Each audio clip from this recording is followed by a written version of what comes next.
Good morning all. Today we'll have a revision on calcium channel blockers and angiotensin converting enzyme inhibitors. So first of all we'll start with calcium channel blockers. Calcium channel blockers are classified into following groups. Phenylalkylamine, the drug is verapamil.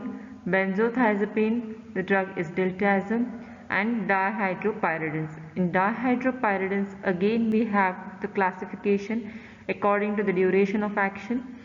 For the first is ultra short acting, which is clevidipine, short acting, nifedipine, nicardipine, nimodipine, intermediate acting, lasodipine, lercanidipine, nitrandipine, long acting is felodipine, amlodipine and benidipine. Generally, this classification is like dihydropyridines and non-dihydropyridines. So verapamil and diltiazem comes under the group of non-dihydropyridines, that is non-DHPs, and dihydropyridines are DHPs. Now what is the mechanism of action? Okay, the calcium channel blockers, the name itself suggests these drugs are going to block the calcium channels. It will specifically bind to L type of calcium channels. It will decrease the calcium entry into cardiac and smooth muscle cells. Okay, and once there is decreased calcium into the muscle cells, there will be decreased contractility. It will affect the heart rate and conduction velocity. It also causes the relaxation of vascular smooth muscles. Okay. So this is the comparative action of calcium channel blockers. I've already mentioned these are generally classified as DHPs and non-DHPs. So non-DHPs, they will have inhibitory effect at the nodes. So it is going to affect the conduction velocity. Okay.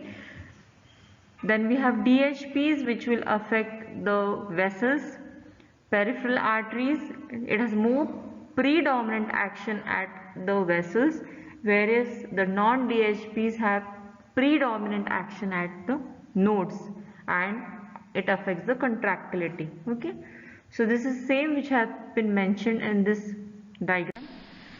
Again, this is the same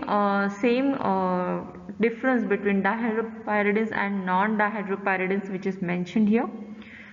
In this, dihydropyridines, as we have already seen in the earlier slide, these are selectively they act at vessels. So these are selective vasodilators. They will cause peripheral vasodilatation. Okay. So whereas non-DHPs, they have more predominant action at nodes. Okay, so they will have heart rate moderating effect. They will decrease the contractility also. Okay,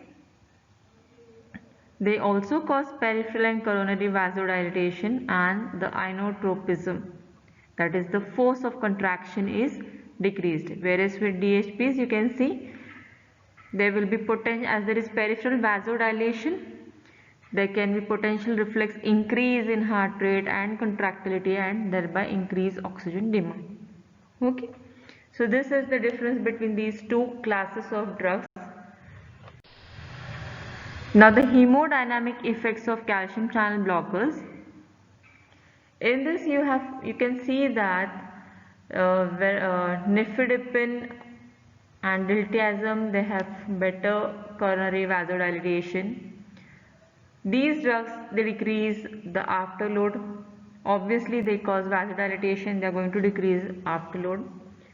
The contractility is decreased with verapamil. Okay, and they have decreased conduction, AV conduction with verapamil. Okay, so basically this non-DHPs, they will decrease the conduction, decrease the contractility. Okay, so these are the hemodynamic effects of calcium channel blockers. In pharmacokinetics, they have good oral absorption, varying range of bioavailability, then they have good protein bound, and elimination half-life is also shown in this table.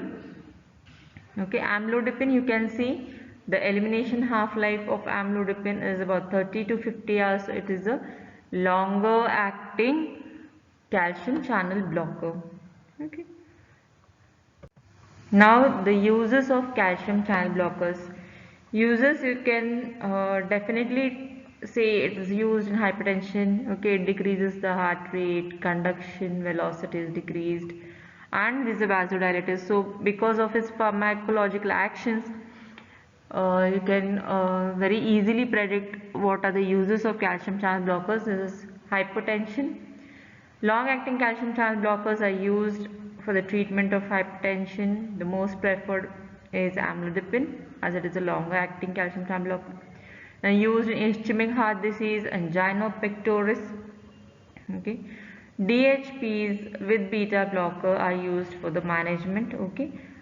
Then vasospastic angina and unstable angina, in which you can the preferred used drug used is verapamil. Then supraventricular arrhythmias, verapamil and diltiazem are used because they have antiarrhythmic properties. Then peripheral vascular diseases, then migraine prophylaxis and nocturnal leg cramps. Then adverse effects. What are the adverse effects of calcium channel blockers? Verapamil causes nausea, constipation, bradycardia, aggravation of conduction defects. Diltiazem also has similar side effect profile but slightly to lesser extent. DHPs, they show side effects like nausea, headache, drowsiness, palpitation, hypertension, flushing and ankle edema. So here we have finished with calcium channel blockers. Now we'll be studying about the angiotensin converting enzyme inhibitors. Okay. In this, the first we'll study the renin angiotensin aldosterone system, how it goes, how is the formation of all this angiotensin and what are its actions, pharmacological actions. Okay. So in this, basically, angiotensin from liver is acted upon by renin, okay, which is released from kidney. Okay, this angiotensinogen, this is converted to angiotensin 1. Okay, then angiotensin 1 is converted to angiotensin 2. Okay, angiotensin 1 converted to angiotensin 2, which is this conversion is carried upon by angiotensin converting enzyme, which comes from lungs and kidney. Okay, this angiotensin 2, then it will have action at various organs. Okay, this will have action at various organs. First is kidney, then the posterior pituitary, vascular smooth muscles, hypothalamus, adrenal cortex. Okay. Then at kidney, it will cause constriction of glomerular efferent arteriole and increases sodium and H plus exchanger activity. Okay. Next is action at posterior pituitary. It will increase ADH secretion. At vascular smooth muscle, it is responsible for causing hypertension because of the vasoconstriction. Then hypothalamus, it will stimulate thirst. At adrenal cortex, there is release of aldosterone. Okay. Again the same thing, a flow chart of that is shown again here. So from liver there is angiotensinogen, which is acted upon by renin, which comes from kidney, gets converted to angiotensin 1. 1 is acted upon by ACE, converted is angiotensin 2. Angiotensin 2, now it will is responsible for vasoconstriction, aldosterone secretion, dipsogenesis, salt and water reabsorption, etc. Okay. Now this angiotensin 2 is acted upon by peptidases, which gets converted to angiotensin 3. Now what is the role of angiotensin 3? It is responsible for the release of aldosterone and also vasoconstriction. Now this angiotensin 3 gets converted to angiotensin 4 and then into inactive metabolites. Now this aldosterone, whatever are the actions of angiotensin 2 and 3, these are responsible for increasing the blood volume and pressure. Okay. Now here you can see the renin that comes from JG cells of kidney. What factors are responsible for the release of renin? Hypovolemia, there is hemorrhage, hypotension, hyponatremia. Okay, if these factors are present, there will be release of renin from the kidney. And the angiotensin converting enzyme comes from vascular endothelial cells. Okay. Now what are the factors that affect renin release? Now renin is increased by if there is hypotension. The same thing again is explained here. If there is decreased blood pressure, arterial blood pressure, decreased blood pressure in glomerular vessels, if there is increased loss of sodium and water and increased sympathetic activity. And the release is decreased by if the blood pressure is increased, if there is sodium and water retention, or if there is activation of AT1 receptors, that is short loop negative feedback. Okay, by negative feedback also there will be decreased in release of renin. Now angiotensin receptors, there are two types of receptors, AT1 and AT2. Now most of the activity of this angiotensin 2 are mediated by AT1 receptors. Role of AT2 is not well defined. Okay. Now these are the characteristics of the receptors. Just briefly, quickly we'll go through these characteristics. AT1 receptors, these are located at vascular smooth muscle, myocardium, okay, plasma membrane target cells. The location for AT2 receptors, these in fetus, these are widely distributed. In adults, it is adrenal medulla, vascular endothelium, and some parts of brain. Okay.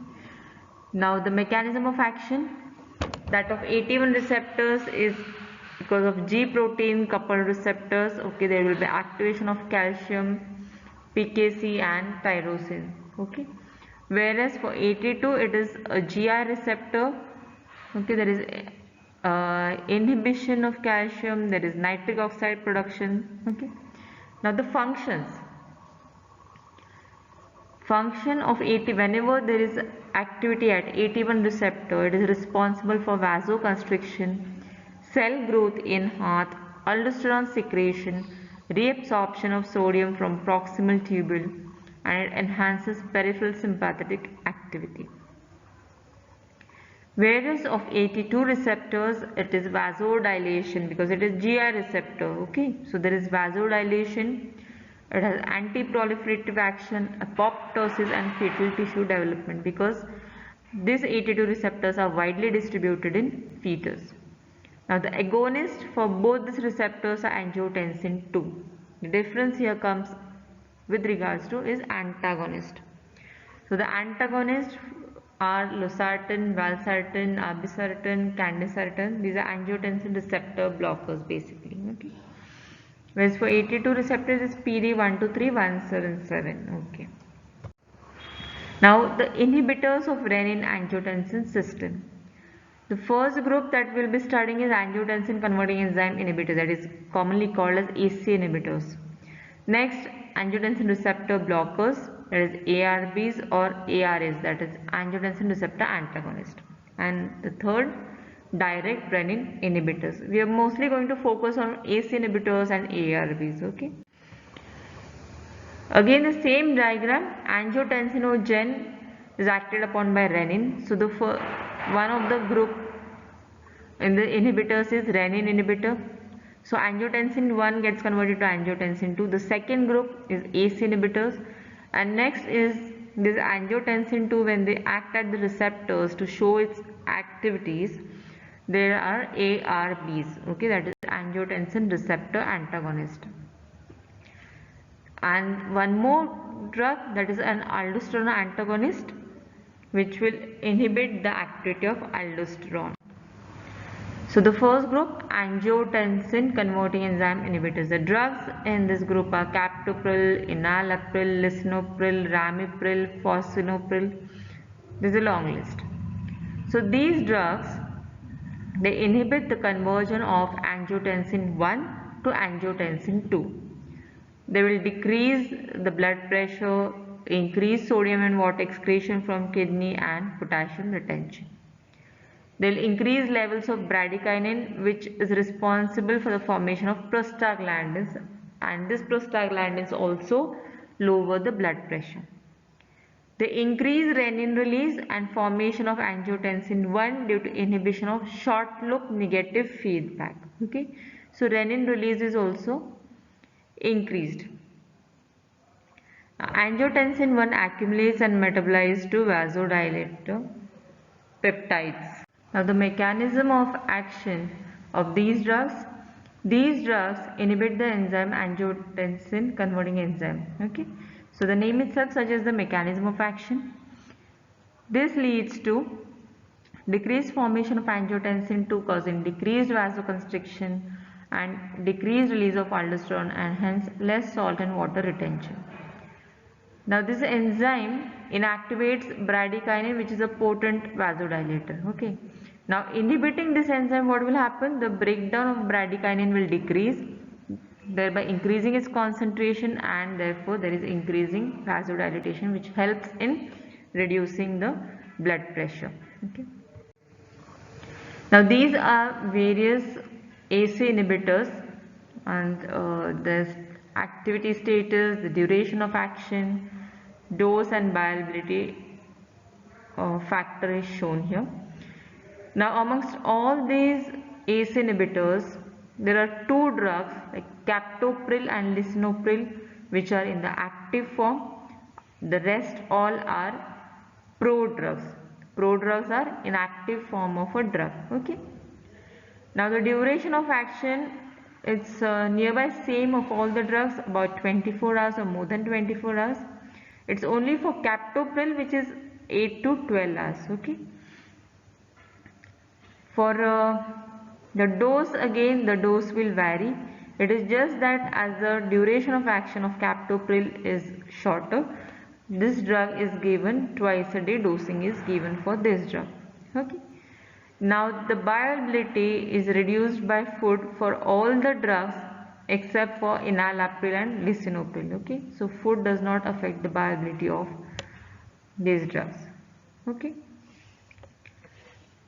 The uses of ACE inhibitors. First one is essential hypertension, then left ventricular systolic dysfunction. It prevents or delays the progression of heart failure, acute myocardial infarction, then high risk patients of cardiovascular disorders, then diabetes mellitus with renal failure. It has renoprotective effect. It will decrease proteinuria and prevent the incidence or progression basically of diabetic retinopathy and nephropathy in these patients of diabetes mellitus. Next is scleroderma renal crisis. Coming to the adverse drug reactions, the first, hypotension, first dose particularly in sodium depleted patient. Dry cough due to accumulation of bradykinin. It is not dose related. Once ACE inhibitors are stopped, cough disappears. Then hyperkalemia in patients of renal failure, diabetes mellitus, or patients those who take potassium sparing diuretics. Next, acute renal failure in patients of renal artery stenosis or single renal artery or heart failure due to dilatation of efferent arteriole. Next, fetopathic effect may be due to fetal hypotension, anuria, renal failure, fetal malformation, and even neonatal death. ACE inhibitors to be stopped during pregnancy, okay, because it has a fetopathic effect. Therefore, these drugs are contraindicated in pregnancy. Next, skin rash, urticaria, then angioedema. In some patients, they may develop within 3 to 4 days of initiation of therapy. It disappears after stopping ACE inhibitors. Okay.